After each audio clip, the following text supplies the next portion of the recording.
O Sionagad Galanch Darwado. Hello, everybody. My name is Galanch. My English name is Vance Black Fox. I'm a citizen of the Cherokee Nation, and I get to serve as the Director of Indigenous Ministries and Tribal Relations. I want to welcome all of you who are here this evening already. I'm certain that others will continue to show up these first few minutes as we begin, but want to say thank you to all of you who are already here. For being present with us in our Truth and Healing Movement calendar, our first event for 2024. And we are into June, but that's okay. We've got a lot of great things ahead of us for the rest of the year to continue learning about the truth so that we might all continue or begin our healing journey in regard to our relationship with Indigenous peoples and our Indigenous relationship with the church. And so this evening, we have a special presenter, a very good friend of mine who is incredibly important to the ministry of ELCA Indigenous Ministries and Tribal Relations, Wanda Frenchman, who serves as our program assistant. And she also is the vicar, a seminarian ready for her pastoral call at Native American Urban Ministry. And so I'll come back to her in just a moment. What I'd like to do first, before I really dig into some more introduction with Wanda, is to pray for us. So the Lord be with you. And also with you.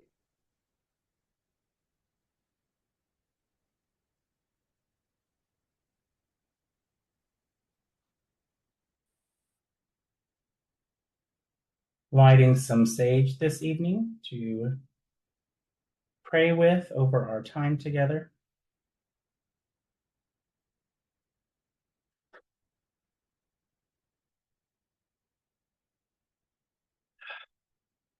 Creator God, Great Spirit, we give you thanks for this opportunity, the opportunity to be gathered in this virtual circle.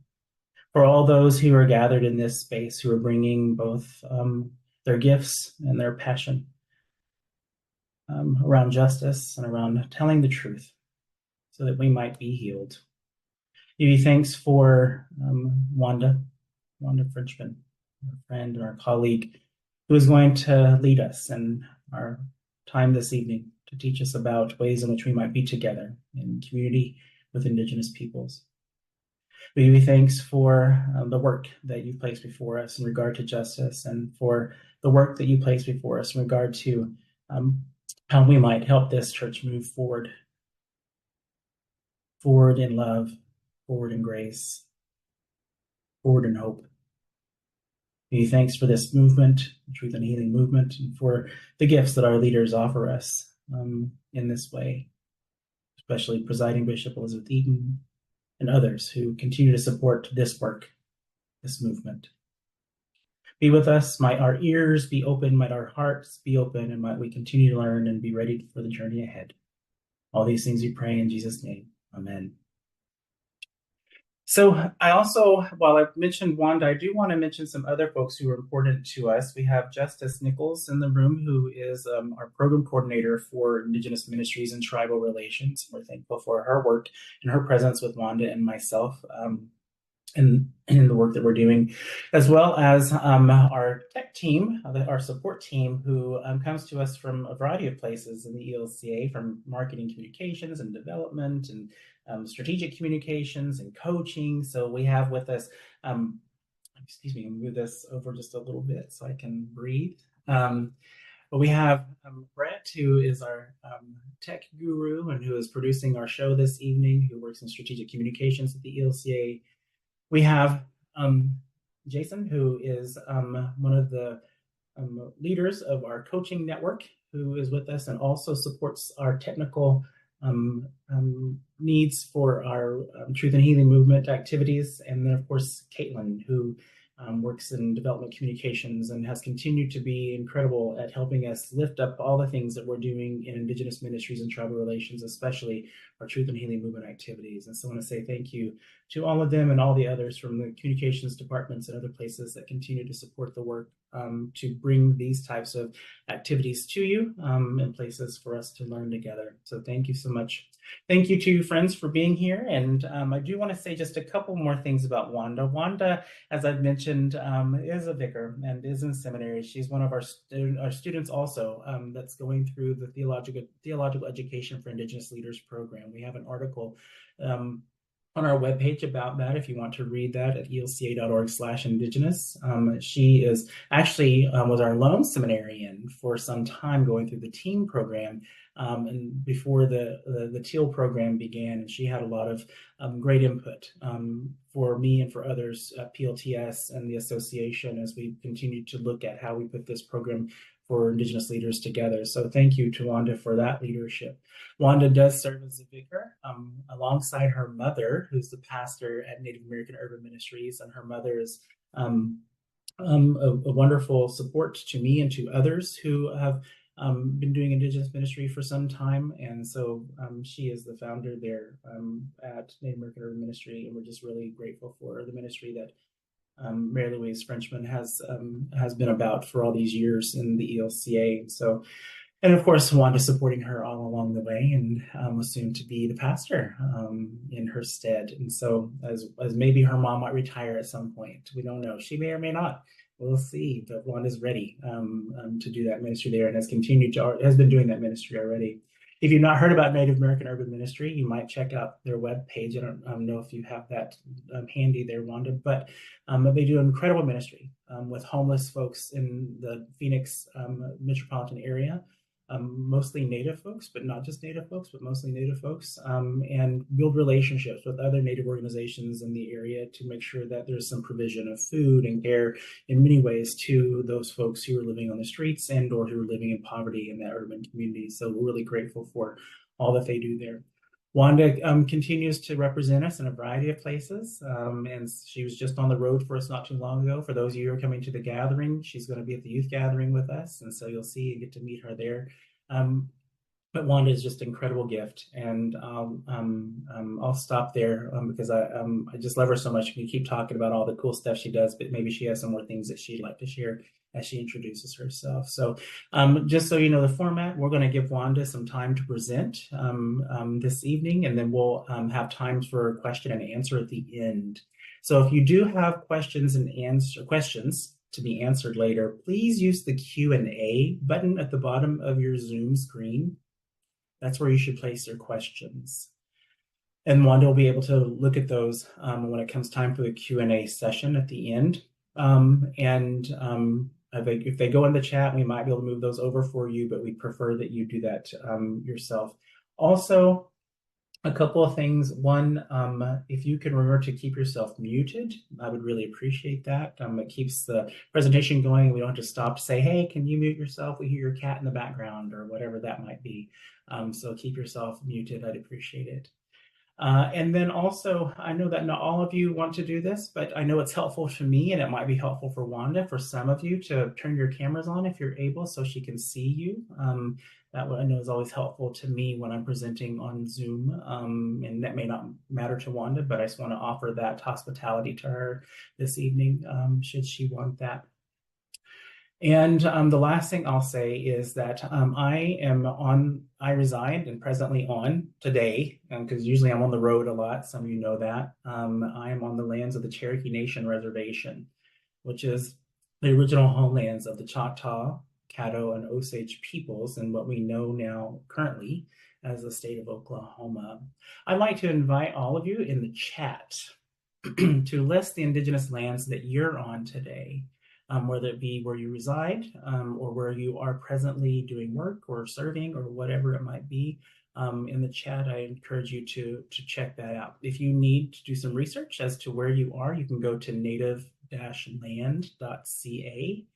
Maybe Caitlin can put that in the chat for us, native-land.ca. And you can enter in your zip code or your town, and you can see whose land you're on if you've never done that before.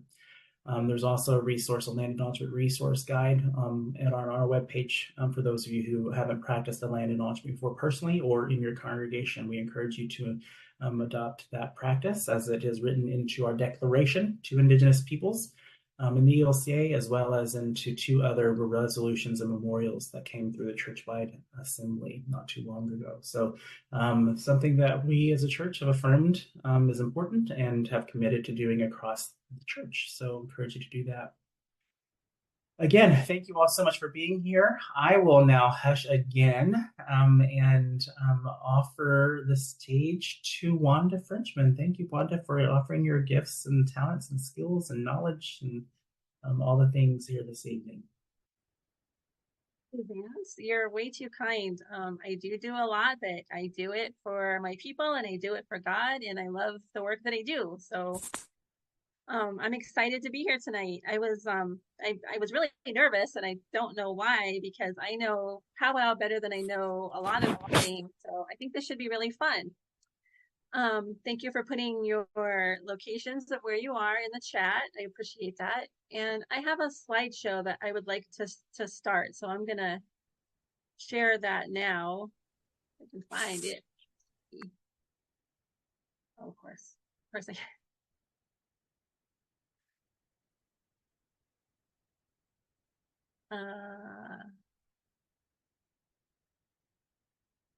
I can't find my PowerPoint. How do I? Let's see, files. Okay, sorry about this. I don't do share PowerPoints very often, so. Is your PowerPoint already open? No, should I get it open? Yeah, so you want to open your PowerPoint.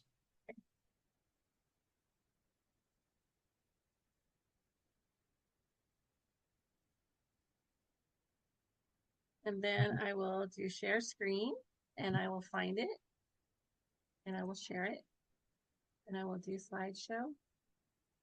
There you go. Thank you. Right? From the beginning. Now that I know you can do really cute PowerPoints. PowerPoint is one of my favorite programs, so I'm really good at it. So welcome to Powwow 101, presented by the ELCA Indigenous Ministries and Tribal Relations. More information can be found at elca.org/indigenous. I would like to introduce myself to you so that you know about me, and then we can be in relationship with each other. And when I start talking about powwow, you'll know me better. So my name is Wanda Frenchman. I am Oglala Lakota and Lenni Lenape, or Delaware. My mother is from Pine Ridge, South Dakota, and my father is from Bartlesville, Oklahoma. So I made a little PowerPoint here showing me in my dance regalia that my sister beaded, bead by bead, and also our Delaware ribbon work. She put this is our family design that was given to us, and she's made several skirts and blouses like this so that we dance at powwows in it. I've also put both of my tribal seals, my Lakota seal and my Delaware seal are here. And then here's a little information about how the Sioux tribe is broken up into 3 different branches. And I'm right here under this one of the Oglala. And then, of course, there's a picture in the corner of my, whoops, my bad. Oh, did I do that? Okay. Of my grandfather and my great-great-great-grandmother and great-great-great-grandfather on my grandmother's side. So now that you know a little bit about me, I'm just going to say that I have been going to powwow since before I can remember. My grandmother took us when we were babies, and I've been kind of dancing in the circle almost all my life. I've been singing, I've been dancing, I've tabulated powwows, I've been head staff at powwows, which is head dancer, and I'll get into more of that information later. I just want everyone to know that I've been doing this for a very long time. And here's my ministry, Native American Urban Ministry. We don't have a website. We just use Facebook. And you can find us on Facebook under Native American Urban Ministry. And then you can follow us along as we do our work in downtown Phoenix. Okay, let's go. What is a powwow? Well, I did this in Google, and Google says a gathering for dances by Native Americans. But I had to put mine on here, and mine is, oh wait, I can't see my, oh, there we go, okay. It is a circle filled with all the familiar sights and sounds of my cultural self. Friends, families, drums, singers, dancers, artists, food vendors, all coming together to honor traditions. A homecoming back to a place of happy memories of dancing, singing, and experiencing my culture. That's what it is to me as a Native American person. To you, it will be a different experience, but that's how it is for me. A little bit of powwow history is the term powwow is derived from I think it's Narragansett word, meaning medicine man in the Nartik language. I have to move this over. I can't see my screen. Oh, okay. English settlers began misusing the term to refer to meetings of Indigenous medicine men, and later to any kind of American Indian gathering. And then later, American Indians have since reclaimed the term for our own use. So we call our events powwows. Please, it is not a meeting. We are not going to get together to have a powwow. It is not a term to be used for a meeting. It is an actual event for dancing and singing. Thank you. All righty, let me get this out of the way. See if I can just move this here. All righty. Plains tribes were split in the early 19th century. The Lakota, Dakota, Blackfoot, and Ojibwe, among others, were relocated to the northern plains. The Kiowa, Comanche, Ponca, and Pawnee were relocated to the southern plains, Kansas and Oklahoma and South, and then South Dakota, North Dakota, Canada. This split will show up later in modern day powwows as the singing and dancing are either northern or southern style. So in the early 20th century, Wild West shows became popular to entertain pioneers moving westward. They featured cowboys and Indigenous performers, often starting with a parade on horseback of the performers. This would later be used as a model for the grand entry part of a powwow. Later, as World War I and World War II took place, many Indigenous veterans returned home and were honored at these powwows as warriors. Veterans organizations today hold powwows during holidays like Memorial Day and Veterans Day. And as you'll see in some of the video I have, veterans are an integral part of the powwow as they usually carry in the flags at the beginning. In the 50s, something called relocation occurred by the Bureau of Indian Affairs. Indigenous people were moved off of reservations and moved into cities like LA, Phoenix, Denver, and Chicago. This migration forced Native people to be, for the first time, in urban settings and saw community centers pop up and events being held by the Natives that have moved there. So they sought a connection with each other and would have powwows, board dances, and sporting events like basketball and softball tournaments. My own grandparents were relocated from Pine Ridge, South Dakota to Phoenix on my mother's side, and from Oklahoma into Phoenix on my father's side. And so when they arrived here in the mid-50s, 1955, they sought other Plains tribes out because the tribes in Arizona were not very nice to people that came in. They saw them as outsiders. So the natives that lived in this area would get together and have potlucks and board dances and put together little social powwows over the weekend, and then started a club called the Central Plains Indian Club, which later became the Central Plains Intertribal Club. And that club was responsible for having 2 powwows a year for a very long time here in the Phoenix area. My grandparents were founding members of that club, as a matter of fact. And lots of natives ended up in Los Angeles, where there's a big concentration of Kiowa and Comanche people that also have big powwows, and they have the Los Angeles Indian Center that also hosts Native American events. I'm going to give you a quick layout, and I have a map of what a powwow looks like. Oh, well, I'll show the map next. So what we're going to have is an arena, which is the main center of the powwow ground. It will have an area where the grand entry comes in. It may or may not have an arbor. Some powwows have very nice arbors that are around that people can sit underneath. If there is no arbor, there will be canopies set up. There will be an area for the drums. There will be a table for the head staff. That's where your MCs, your arena directors, your judges, your tabulators, and other head staff will sit. There will be vendors, and at some powwows, there'll be camping areas set up in the back where people can park their RVs or pitch a tent.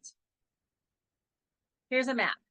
Now, I didn't put in the camping areas or the vendor areas because that could be anywhere on the powwow grounds. I just wanted to show the important part of what the arena looks like. Not every powwow will have this center drum. And some powwows will have many drums right in the center. Those are usually Southern powwows. There will be a grand entry area on the east side. Usually, if you see an open space and you go to a powwow, make sure that's not the east side because they will make you move so they can have grand entry. Families usually set up canopies around the outside of the arena. Sometimes the committee will set up elder seating. Sometimes they'll even provide bleachers for people to sit in. The MC will be here, and that's where they will be talking from. And you'll see a lot of activity at this particular stage. Now, here's the very important part. Do not sit anywhere in the green circle. That is considered the arena, and that is where the drummers sit. These are little drum spots. This is a relatively small powwow. If it was a big powwow, there would be 30 drums. You are okay to put your chairs on space like this, where it's empty. You can even set up a canopy if you'd like. Just don't go under somebody else's canopy unless you know them.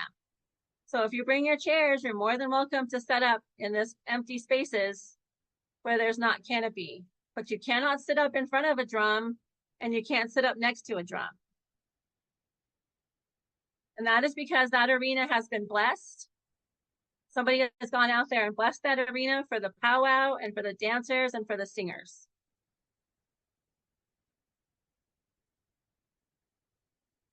And here's a look of powwow head staff. Not every powwow is going to have all of these people, but a lot of powwows do. You will have a committee. These are the people that put the powwow together. They do all of the pre-work all through the year, talking to sponsors, getting head staff, doing publicity. This is your committee. They work very hard to put the powwow on. You will have an MC. You may have 2 MCs. Some powwows have 3 MCs. They have people that will be talking through the entire event for 2 or 3 days, telling you what's happening. And these MCs are extremely knowledgeable. They're very, they have jokes, they have knowledge, they keep the whole powwow running in conjunction with the arena director. Lots of times, the MC is the one that knows exactly what's going on, even if the arena director doesn't. An arena director is the person that comes in and sets up the drum, tells you where you can put your drum, takes care of designating people to bring the flags in. If there's not a head judge, like if it's a contest powwow, then they are just there to direct dancers and make sure everything goes smoothly in the arena. There are head dancers at almost every powwow. There will be a designated head woman dancer and a head man dancer. The job of the head dancers is to bring the rest of the dancers into the arena every time an intertribal song comes on. So when it says intertribal and everybody can dance, the head dancers are the first ones into the arena, and they like lead everybody else in. So you know it's okay to go in once the head woman and the head man dancer go in. Some powwows may also have a head little girl dancer and a head little boy dancer, and you'll see them all go in together at the same time. Now, if a powwow is a contest powwow, you will have head judges. You may have a head judge that's going to do the singing portion, and you will have a judge that's going to do the dancing portion. You may also have a head singer. In some powwows, they only designate a singer and not a head drum, and he will pick other singers to sing with him. You may also have a spoon keeper, and what a spoon keeper is exactly what it sounds like. They're in charge of feeding the head staff and the head women dancers and the head people's families. So if there is a spoon keeper, they may have a tent set up where they will be providing meals to the head staff for the whole powwow. And then you will also have tabulators if it's a contest powwow. And this is a group of people that will sit in the back and add up all of the ballots and write out all the winners lists. And it's a really hard job, but it's an important job, especially when you get to powwows that are really, really big. Okay. These are some of the elements that you will see in a powwow. The first thing that you will see when it starts is a grand entry. And then you will have a blessing or a prayer. You may have a victory song or a round dance while all the dancers are still in the arena. You will have intertribal dancing, and intertribal dancing is really where anybody can come out. Even you as a spectator could come and join. If it's a contest powwow, you will have contest dancing. You will not go out into the arena. It's a specialized time for the contest dancers. There may be specials that include a giveaway. Sometimes the head lady or the head man dancer will want to have a special dance, and they'll want to honor themselves and honor their family, and then they will give away. So it's customary in our Lakota way to give away if we've been honored in a head staff position.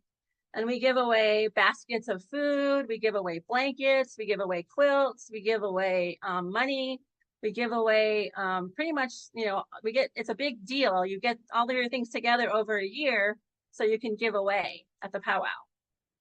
Sometimes when dancers are coming into the arena for the first time, they have what's called a coming out ceremony or a coming out song.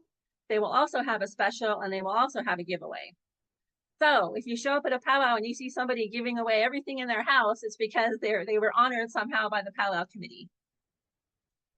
At the end of the powwow, at the end when the sun is going down, even if the powwow is not over, you will have veterans retiring the flags.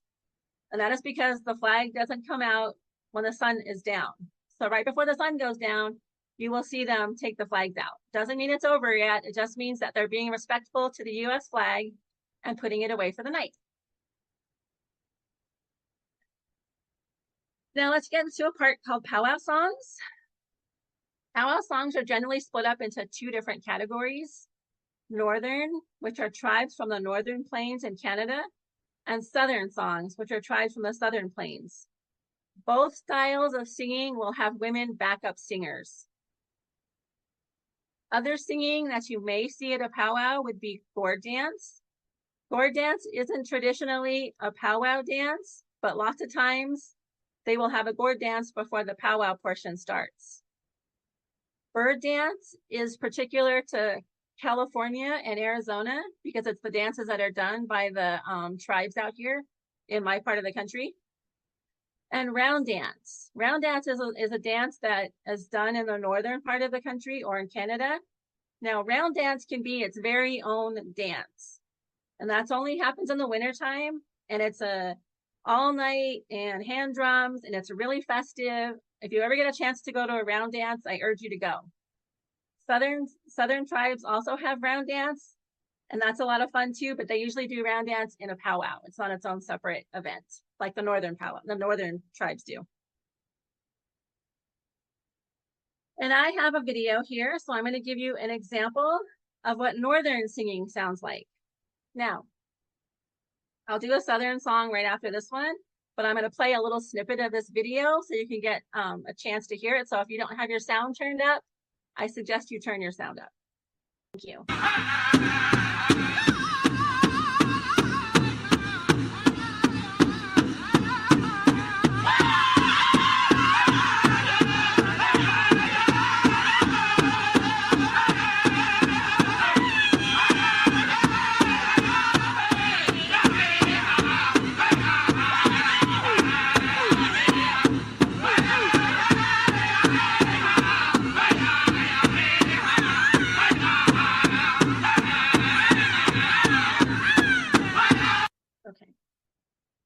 Okay, so that was an example of northern style singing, and that was actually the same drum that was right here, just a different powwow. So let me try the southern, so you can hear what southern singing sounds like. It's a little different.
Okay.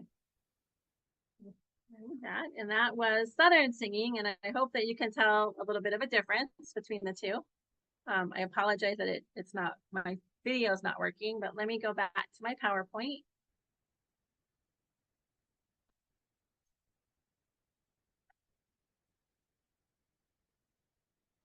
So that was some Southern style singing, and we'll go on to the next slide, which would have been gourd dance, but like my slides aren't working, so I'm actually going to skip the gourd dance and we'll go on to the next part. And it would be bird singing, which I really want to hear, but let's move on to the meat because we haven't got to even to the dancers yet. So let's go on to dance styles. Okay, dance style. So powwow regalia is the outfits that we wear when we're at powwow, when we're dancing. Powwow regalia is not a costume. We call it our outfit or our Indian clothes or our regalia. It's usually handmade and or handed down from another family member or grandmother, auntie, that kind of thing. Powwow regalia will have beadwork. It'll have maybe ribbon work, and we'll have feather work. And by feather work, I mean fans that have been put together very intricately with different kinds of feathers and different kinds of little tiny feathers for decoration. A powwow outfit could have eagle feathers. It could have hawk feathers. It could be made with turkey feathers to look like eagle feathers. It could even have owl feathers. People's powwow regalia often is made with buckskin or with leather. Women have buckskin dresses with real long fringe, and men sometimes wear buckskin leggings when they're dancing. And powwow regalia will also sometimes have face paint, and it's typically the northern male dancers that will have their faces painted. Sometimes women will do dots on their cheeks or some face paint up here by their eyes, but face paint is very common with powwow dancers. So for powwow dance styles, the women, the teenagers, and the girls, these are the styles that they have. Fancy shawl, jingle dress dance, northern or southern traditional cloth dress, and northern or southern traditional buckskin. Now the fancy shawl dance is the newest of the dance styles because it came in after even the men's fancy dance. And this is characterized by women that are wearing a shawl around their shoulders, and they have a lot of footwork. And so they sort of look like the men dancing, but not as athletic. Footwork is very important, and also the shawl work and how they're moving their arms and if they're using their shawl. Nowadays, it's more common to see really fancy shawls with maybe ribbon on the bottom and a lot of applique work. But when I was growing up, some of the best fancy shawl dancers had just a plain shawl, and now they call that old style fancy shawl. And it was plain, and they just had a plain skirt and moccasins, and it was all about the footwork. Nowadays, it's a little more athletic, and it's about how high and you can bounce and how long you can dance like that. The jingle dress dance is a dance that was originated with the Ojibwe, and it's a healing dance. It was brought about to bring healing. A man had a sick daughter, and he asked for help, and somebody came and brought a dress, and then prayed over this little girl, and the next day she was able to get up and walk, and she was healed, and it was a jingle dress. The Ojibwe also say that the sound that jingle dress, when a whole bunch of women jingle dress dancers are dancing, it makes a really neat sound. That sound also brings healing to people as well. And so that's a healing dance. The women's traditional dance is either northern or southern, and it can be done in a fabric dress, a cloth dress, or it can be done in a buckskin dress. Now, I will tell you, a buckskin dress can weigh about 30 to 40 pounds, fully beaded, fully fringed, and very long. And it's a lot of work to dance in one of these dresses. And I have a video, so I'll show you what I mean. A cloth dress is a lighter dress. It's more decorative because you can put applique work on it. You can put different styles of fabric on it. You can decorate the fabric any way you want to. Not so the same with the buckskin. That's pretty much always beaded. So this is a very dignified dance style. Traditionally, the women only danced on the outside of that arena, like behind those drums where I showed you on the drum circles. So the women only danced on the outside of the arenas until about World War I and II, when they were allowed to join the military. And then they came back and they said, hey, we want to be part of this too. So they started coming into the arena. But lots of times you will see a Northern traditional dancer standing in place when she dances, because that's traditionally how they danced behind the drum, was standing in place. And then you will see some Northern dancers that move around the whole arena very quickly and some that move very slowly. It's a beautiful and dignified dress style of dance. I am a Southern cloth dancer, and I can tell you that it takes balance and it takes a lot of strength in your legs to be able to dance like this. And you have to have somewhat of rhythm to be able to keep up with the drum, because you never know if you're going to get a drum that's going to play a really fast song or just a nice slow song. Again, I have video, but let me see if I can just get into YouTube and show these all at one time. I will stop sharing here really quick. I appreciate your patience for holding on like this. I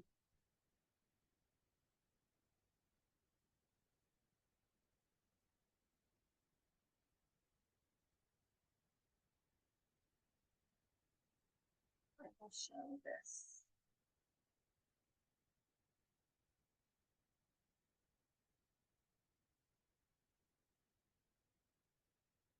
How's that? Here, and I will share my screen.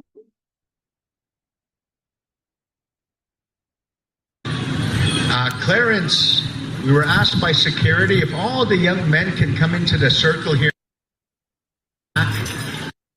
These young ladies. But now, number one, we're going to go to the hurry. Let's rock this. Join, join, join, join, join, join, join, join, join.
I don't know about you, but that makes me just tired watching it. So I don't know if you noticed, but some of the gals out there had a shawl over their arms, or they had none on them at all. And that's the old style dancing I was talking about. And the other girls that had the real fancy shawls on were kind of using their arms as part of the dance style. So I hope you noticed that. Let's see. I will go back to my PowerPoint. And we will talk about the next dance style.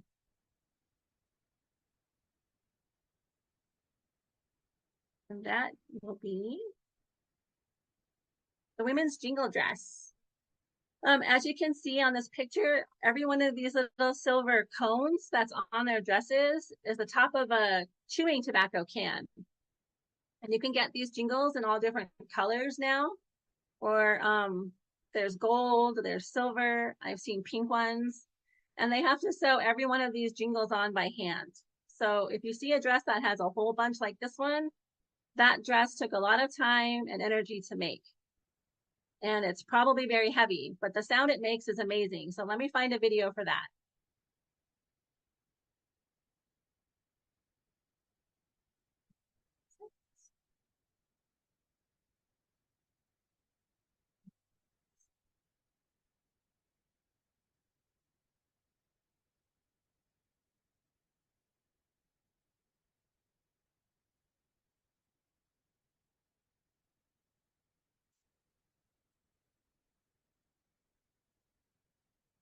Let me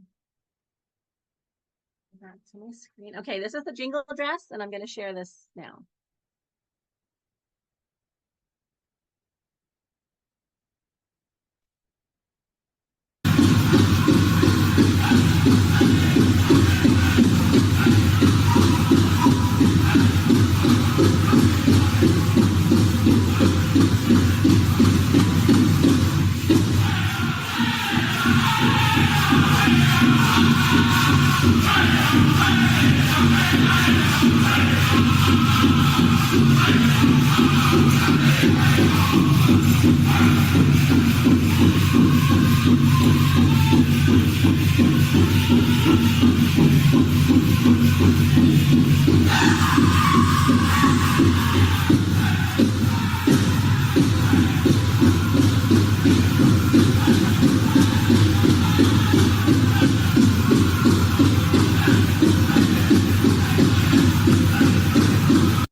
Okay, so did you hear that sound? Those little coins, those little jingles we're making, that it sounds a whole lot better in person. So I really hope that you get to a powwow this summer and then you can hear the jingles, the jingle dress, because it's really pretty.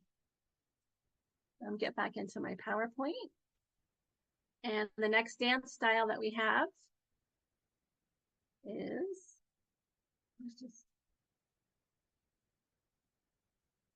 women's northern cloth and buckskin. So I will try to find a video for that. And then while I'm out there, I'm going to just switch over to the women's southern cloth and buckskin, because that's the next style. And you can see how similar they look. So I don't have to come back to the PowerPoint. I'll play them back to back.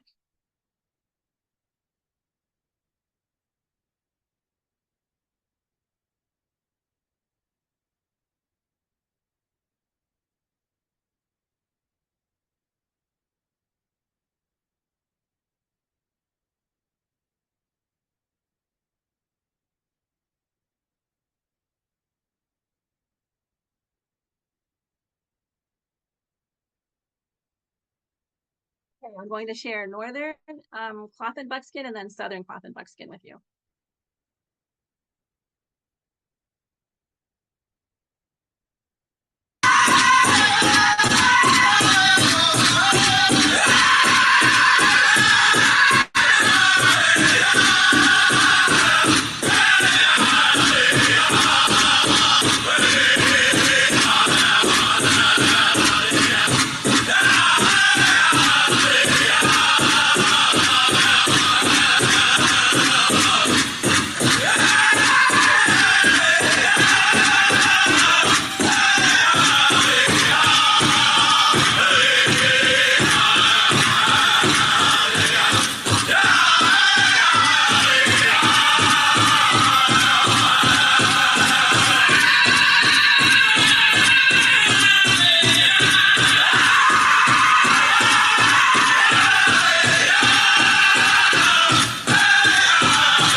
Okay, let me find the southern. No. Southern.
have to stop because if I don't, I'll watch the whole video because that's my favorite style of dancing. So I hope that you were able to see the two differences in the Northern singing and the Northern dance style and the Southern dance style.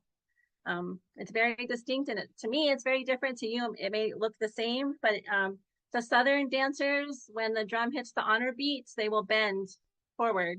And that's how you can tell it's a different style of dance. And they're also dancing a little bit slower as well. So let me get back into my PowerPoint and see where we are. We did Southern cloth and buckskin. Okay, so now we go on to the men and teenagers and boys powwow dance styles. For the men, we have Northern or Southern fancy dance, also known as bustle dance, also known as war dance. This is the real fast, high energy double bustle dance. They will have two bustles, one on the top and one on the back, and it'll be real big with lots of colors. And they dance real fast and real hard, but for short amounts of time. The grass dance is also a healing dance. This was brought about Northern Plains tribes when the young men would go out and dance on the grass to stamp all of the grass down to make room for powwow, ceremony, whatever they needed to have room for. Northern traditional, this is the dance style of storytelling. So these dancers are telling a story about if they were maybe hunting, they were maybe tracking, maybe they're going to tell a story about fighting with an enemy, or anything that needs to be conveyed to somebody. This is the dance style for that, Northern traditional. It's showing, and you can see in the dance move that they're actually trying to tell you a story about what they did. Prairie chicken dance, or chicken dance as it's known, is exactly what it sounds like. It is styled off of a prairie chicken who stamps his feet really fast and has big puffy tails on the back of him, and he shakes around, and that's exactly what that dance style looks like. And it's a very Northern, very Canadian dance style. And then Southern Straight. Southern Straight is the traditional dance of the Southern Plains. This is a very dignified, very graceful men's style of dancing. So this would be also what some people call it Southern traditional because it's a traditional dancer of the Southern tribes, but it's actually called Southern Straight. And it's their regalia is different. It has ribbon work on it. They may have a vest, maybe a bear claw necklace. Some will wear a roach, some will wear an otter cap. It's very different because they don't wear a whole lot of feathers like the Northern traditional dancers do. It's mostly fabric. Most of their outfit is fabric or buckskin. And I'll show you a video. I'm going to try to go to YouTube and run the videos just like that. So I'll try to tell you beforehand what they are so I don't have to come back here. That'll make things go by better, I think. So let me get into YouTube.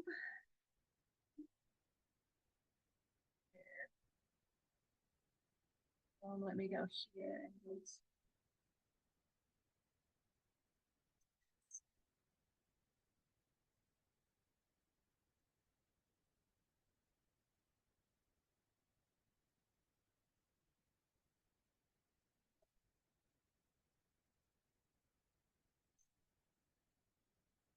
Okay, I'm going to share my screen.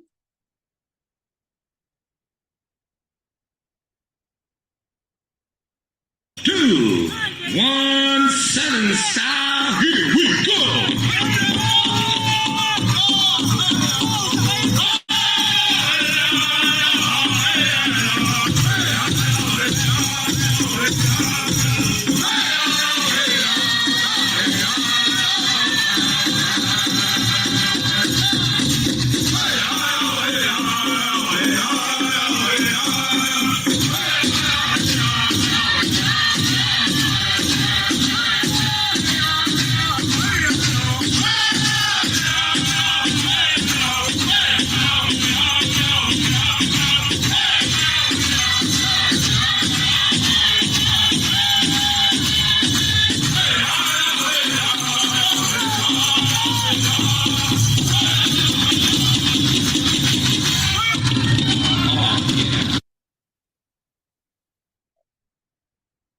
That was men's fancy. And now I'm going to show you. This is men's northern.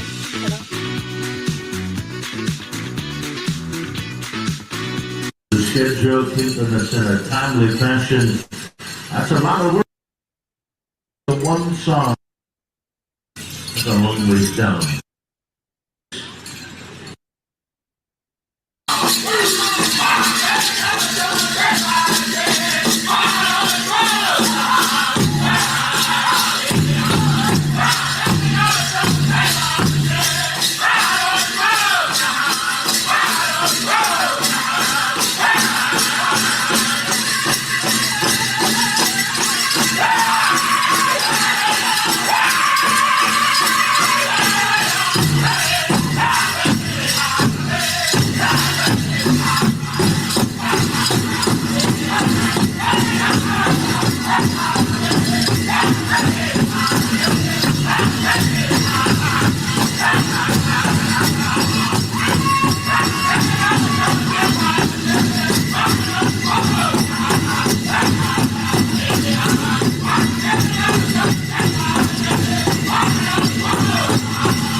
Could watch that all day. So let's go to cross dance.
And now I'm going to go to dance.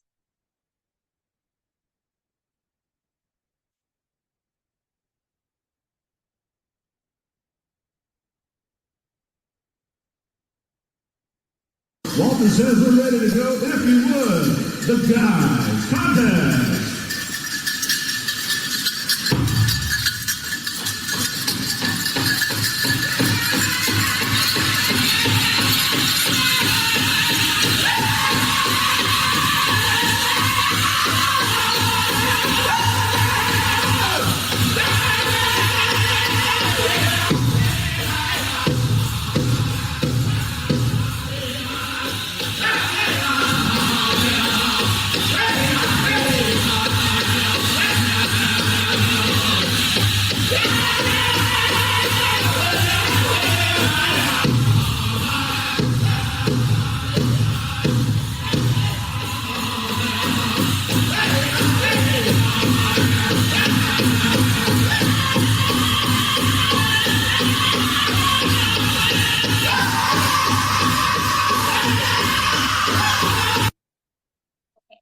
Now we will do Southern Street.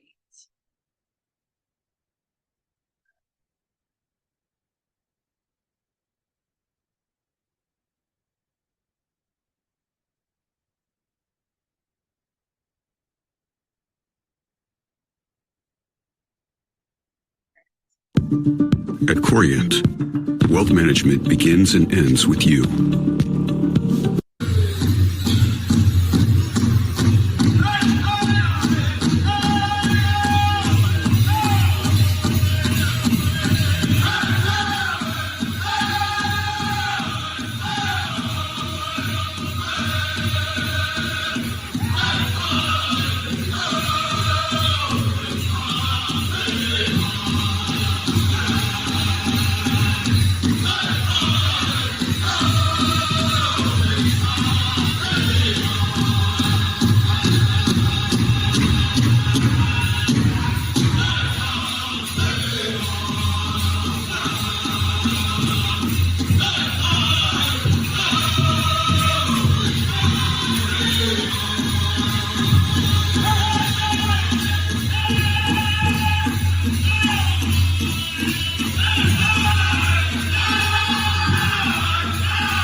Okay, I hope that gave you a pretty good idea. I think I ran through them all, and I apologize again that my PowerPoint didn't work, but I'm going to get back into it so I can finish. We went through the man's dance styles. Oh, sorry, from current slide. Okay. We did the fancy dance. I showed you the grass dancers, the men's northern traditional with the feathers, the men's chicken dance that looks like a prairie chicken, and the last one was the southern straight dance. I was going to show you intertribal dancing, but I'll tell you that's basically when everybody just gets together and everybody's out in the arena dancing. And that is a time where spectators can come out and join along and dance with the people. A grand entry is the very beginning of the powwow. Everybody comes in a big line and it goes into a big circle. They bring flags in first, and then the dancers come in a single file line or two by two. Other dances that are becoming very popular at powwows these days are smoke dance. This is from the Northeast, the Iroquois, Oneida, Woodland people in that area, and it's very fun to watch. Horse dance, we actually saw a horse dancer, and he has a big quilled, like a horse face on. It's a special dance. Hat and boot dance is like a cowboy dance. You wear cowboy boots and a hat, and then you have a rope, and you dance with that. Bird dance comes from our tribes down here in the desert areas, and it's about the birds, the songs that the birds make. Switch dance is fun. This is where men will dance in women's clothes and women will dance in men's clothes. So you would have like a women's grass contest and a men's fancy shawl contest. And they're really fun to watch because everybody likes to get into it and they switch up, and it's really fun. And you might also see what's called a sweetheart dance, which is becoming more popular. This is a couple dance, two people. Usually they will have matching outfits and they dance in synchronicity with each other. They spend a lot of time working on the footwork and their routine that they're going to do. And they're really fun to watch. There's also something called team dance, and that can be 2 people, 3 people, 4 people, and you all do the same move and you're all dancing at the same time. And that's fun to watch too. And I will now tell you, in the little insert, the little information box, it said that we're going to try to teach you how to be respectful and successful guests at a powwow. I'm sure that all of you would be respectful and you would be successful guests, but I'm going to give you some tips. Visit the vendors. The vendors are always set up at powwows. They're usually Indigenous people making anything from beadwork, hair ties, all kinds of really great arts and crafts. And vendors at powwows is a great place to find good deals on Native American arts and crafts. Listen to your MC. Your MC is very knowledgeable and he will tell you when to stand up, when to sit down, when things are going to happen, what time things are going to end. If you listen to the MC, you'll know exactly what's going on, especially because now I've told you what the dances are. Stand up during the grand entry and the honor songs. That's just respectful. You are more than welcome. Most powwows, if they're outside, you can bring your own chairs and you can bring a cooler with water or sodas in it if you'd like. You can also bring your own canopy. Just check with the powwow flyer or Facebook page or their website that tells you where you can put your canopy at. You are more than welcome to dance during intertribals as long as you dance respectfully. And the only reason I say that is because I've been to, I don't even know, thousands of powwows in my life. And I always see the people come out and think that they're a fancy dancer, and they go out and they try to fancy dance and they aren't fancy dancers. And sometimes people can get hurt. They can fall because they're not used to dancing the style of how people dance. So I just say, please come out during intertribals, join along, enjoy the music, but please be careful as well. And be respectful of the people around you. Try not to run into other people in the arena, and try not to, just go too crazy while you're out there. It is an arena and you should be respectful. And please just remember that you're a guest. Please I know that you're all really good people and you all want to just come to the powwow and have a good time, but just remember that you're a guest on tribal property usually, or in a tribal community center or a tribal arbor. So please come out and have a good time, but remember that you are a guest. And now I have a list of things that I have personally seen people do at powwows, and I would ask that you please don't do this because I've seen lots of people do this. Don't consume or bring drugs or alcohol to the powwow. Don't have a few beers and come on over to the powwow. That is not allowed. I have seen people come into a powwow ground with a firearm with a gun strapped to them. I don't know why they thought that was okay, but don't bring your firearms.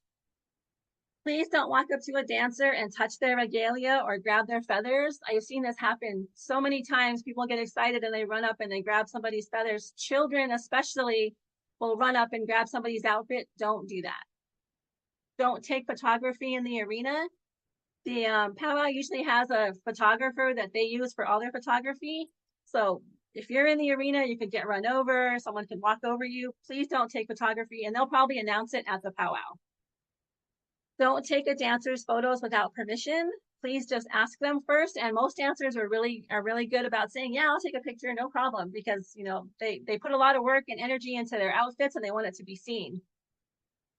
Don't take professional photos to sell. I have seen so many professional photographers coming into powwows and then taking hundreds of pictures, and then they sell the photos and the dancer doesn't see any of that money, the photographer does. I don't think that's fair. If the MC asks you to be silent because the elder is praying or someone's praying or it's a time, maybe they're having a quiet moment, please don't talk. Don't buy souvenirs from non-native vendors. Lately, I've seen a lot of vendors come in that are not native and they're selling trinkets, selling things that aren't made by Native Americans, little flutes or little fake headdresses. Yes, they actually do this. Some powwow committees are really good about only bringing in native vendors, but you will have a few that slip in there that will sell things. Please don't buy from non-native vendors. And again, for your own safety, don't try to dance a style if you don't know how, because the last thing we want you to do is go and sprain an ankle or fall down and hurt yourself. But please, by all means, come into the arena and dance with us. Just please be careful and take it slow and easy if it's your first time in the arena. Alrighty, so that's what I have, and I see there's some questions in the Q&A. So I'm actually going to go to that part right now and look at some of the questions that you have.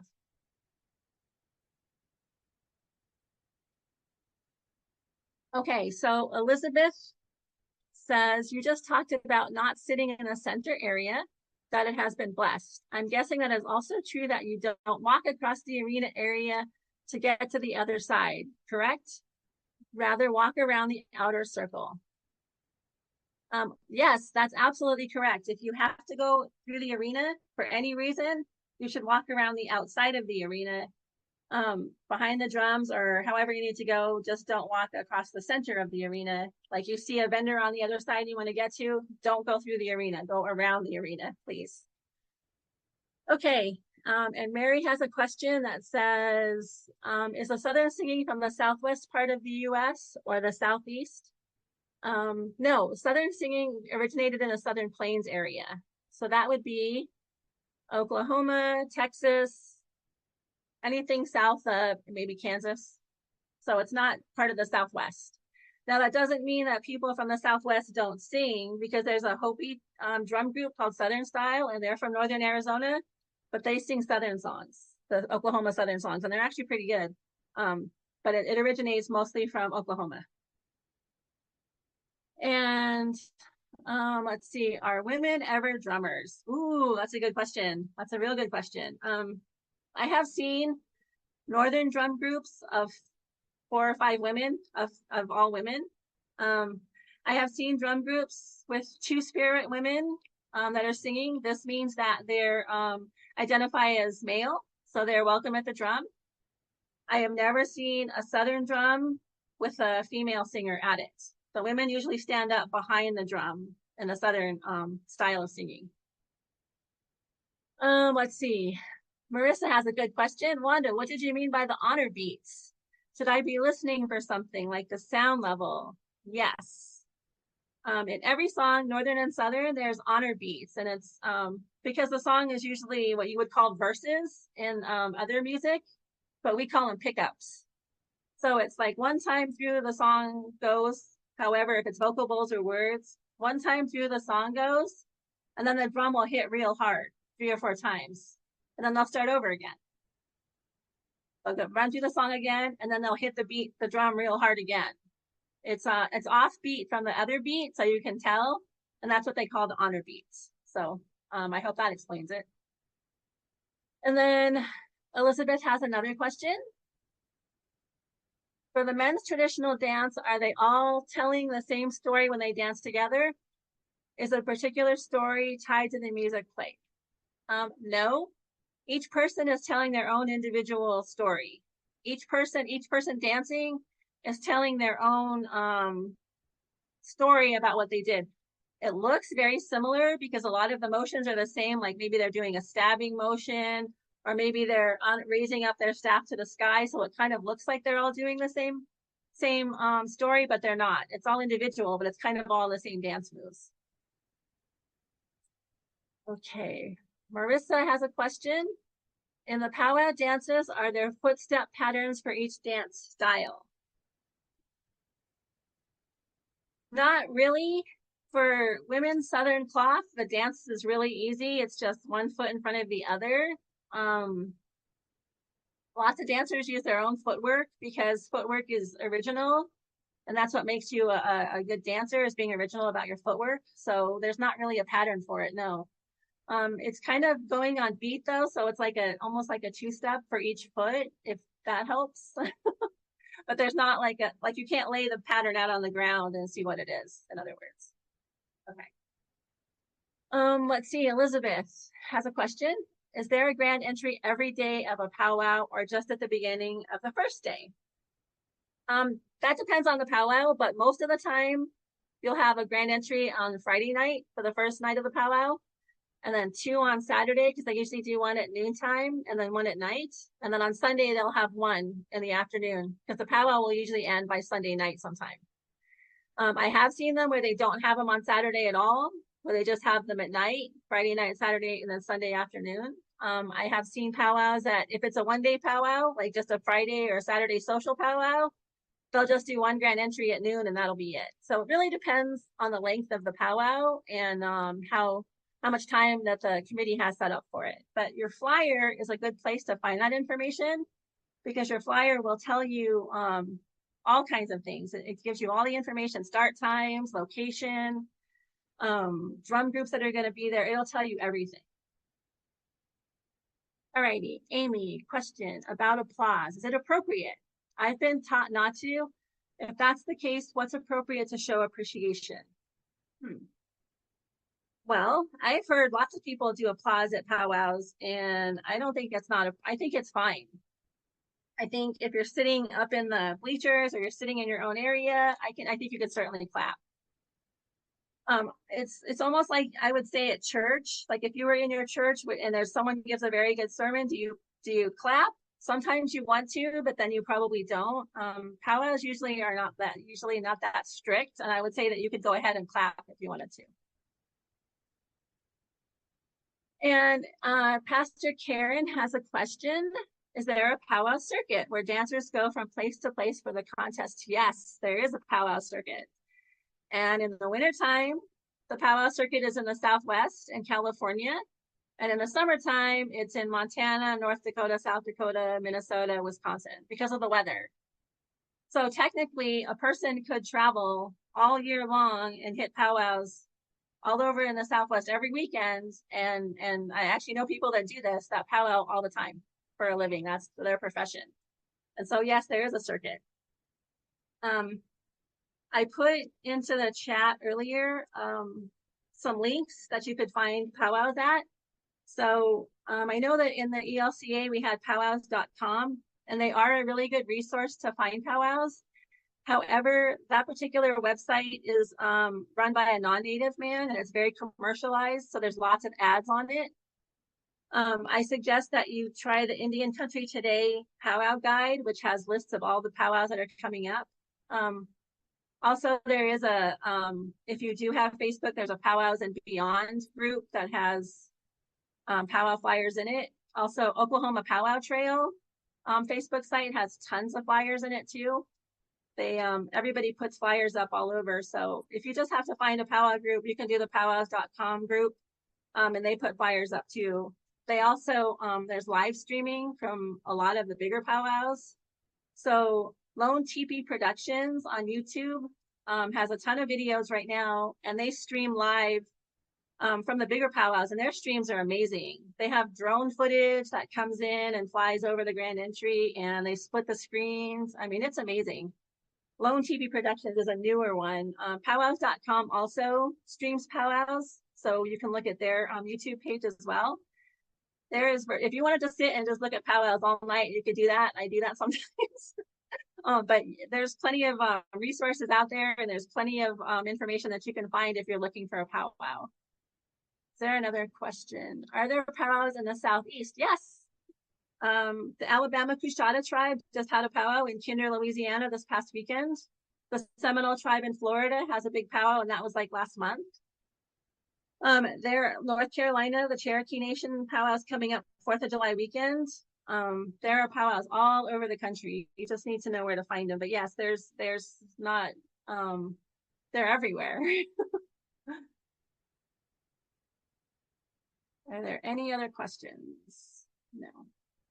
Does anybody have any comments? Anything they'd like to say in the chat or otherwise?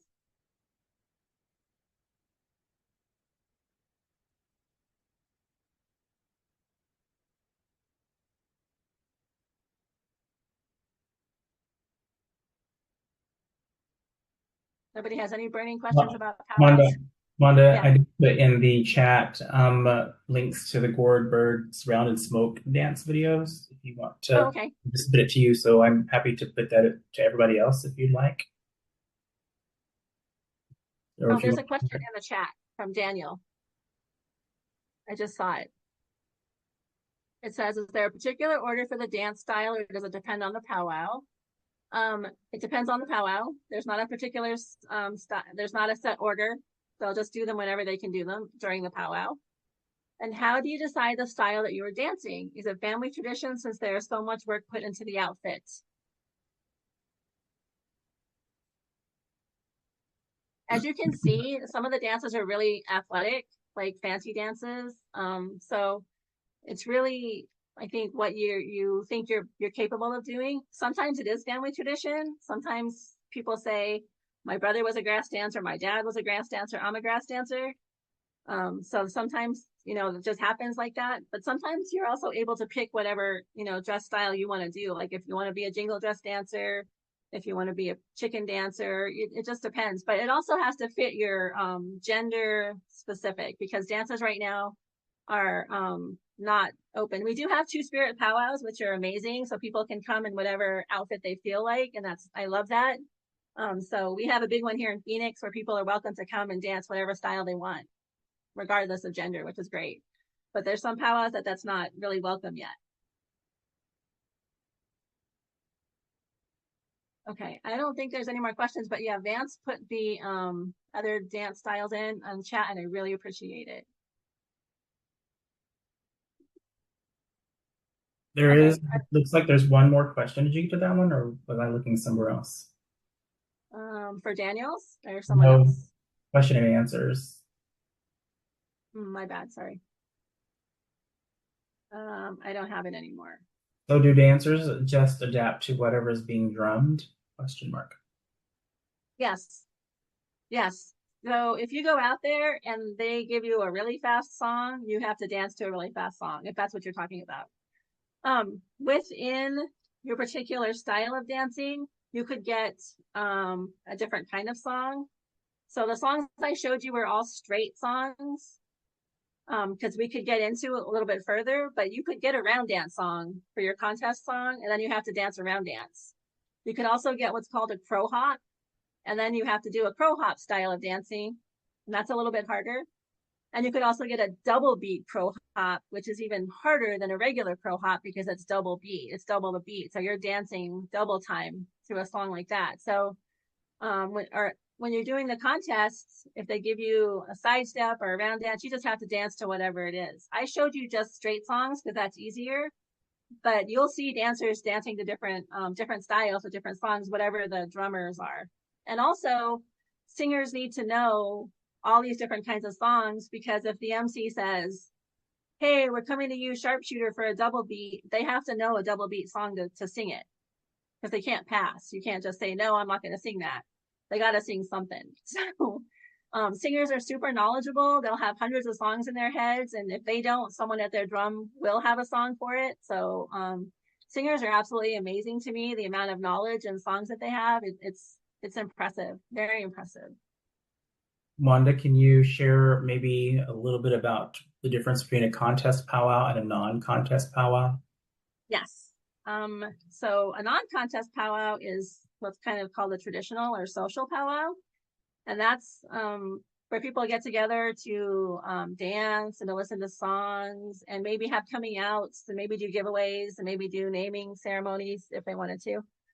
Contest powwows have become increasingly popular in the last, I would say, 15, 20 years, because tribes now have casinos and they have revenue. So they have money to support tribal members and people, the community, by having contest powwows. So that means that when people come to the powwow, they're gonna contest. So there's gonna be probably a singing contest for the drum groups. There's gonna be dancing contests in all different categories and all ages, from like 7 all the way up to 70. We call those our golden age or our elder groups. But some of the really big powwows will pay out almost all the dancers that show up, because everybody will place in all of the contests. And the contests are broken up pretty much the same way I just showed all those dance styles. And some of the bigger powwows that are coming up this summer will have extra family special dance contests for people, where they'll put up a lot of money and special jackets and give away star quilts and give away Pendleton blankets to winners. Some powwows give away cars. I just saw that happen 2 weeks ago in North Dakota. So contest powwows are increasingly popular because, you're spending a certain amount of money to get there, you're going to get a certain amount of money back usually. So this has been, I'm seeing comments and the question and answer. I'm getting text messages about how helpful this is and how they're grateful for everything you shared. But I want to ask one last question. So I want to take that privilege, folks. I'm sorry. If you would share a little bit about you and your sister, what styles you dance, and really how your grandma in particular raised you up in powwow. What was that experience like for you? Okay, I have a twin sister. We're identical twins. Her name is Yolanda, and my grandmother raised us. She's Lakota from South Dakota, as was my grandfather. And some of my earliest memories were running along the side of the arena with a lot of other kids, running around outside the arena with a lot of other kids and being scolded and said, "Come back over here." I also have a lot of memories of falling asleep behind drums or under drums or around drums, because our drum beat sounds like a heartbeat. I don't know if you noticed that or not, but it's very melodic and it sounds like a heartbeat. And I grew up falling asleep behind drums since I was 4 or 5, something like that. So I always kind of just run around the arena when I was a little child. I've been going to powwows my whole life. My grandmother, we would load up in the car and spend the whole weekend at whatever powwow we were going to down here in the Southwest or in California or South Dakota, wherever we happen to be. Being at a powwow is like going to a homecoming, because you see your old friends and your family. I have a ton of powwow friends that I've had most of my life just because of this experience of being able to go. I think I was 16 or 17 when I said to my grandma, well, I want to dance. I'm like a real serious dance now, not just go out in the arena and play around. And she's like, well, you can just dance. Then you just do it. Just go out there and do it. We didn't do like the coming out ceremonies for us because we've been dancing already our whole lives, but we had, I wore my grandma's shell dress. So I danced Northern traditional for a while. And then when I started learning more about my father's tribe and the Delaware community, we had dresses made by a Delaware woman, and we had our ribbon work given to us, that pattern that I showed you. And so when we got those in my early 20s, I switched over to Southern cloth because I loved the dance style and I loved the dresses. And that's when I really started contesting a whole lot more and dancing a whole lot more and dancing harder. And then I started singing, and that was I had been to powwows my whole life and I could kind of hum songs, but when I finally started dancing, I started hanging around drums more often, and hanging around drums, I picked up the song. So then I started singing. So my sister and I both sing gourd dance songs, Southern traditional songs. Northern songs are really higher and harder to sing, so we don't really like to sing those. But we dance Southern style in honor of our father, and we sing Southern style. So it's been great. We go to powwows together as often as we can. It's just I have such a busy schedule. I don't get out to dance very often. So it's been a while, but I absolutely love it, and I wouldn't trade it for anything in the world. I would never trade even the bad powwow experiences, which there's been some bad ones with heat, sunburn, and that kind of thing. But yeah, it's been an amazing life to grow up in the arena, to grow up in that circle, and to have all of the experiences, and to be able to talk to you about it now. I didn't ever think that when I was powwowing that I was ever going to explain this to people.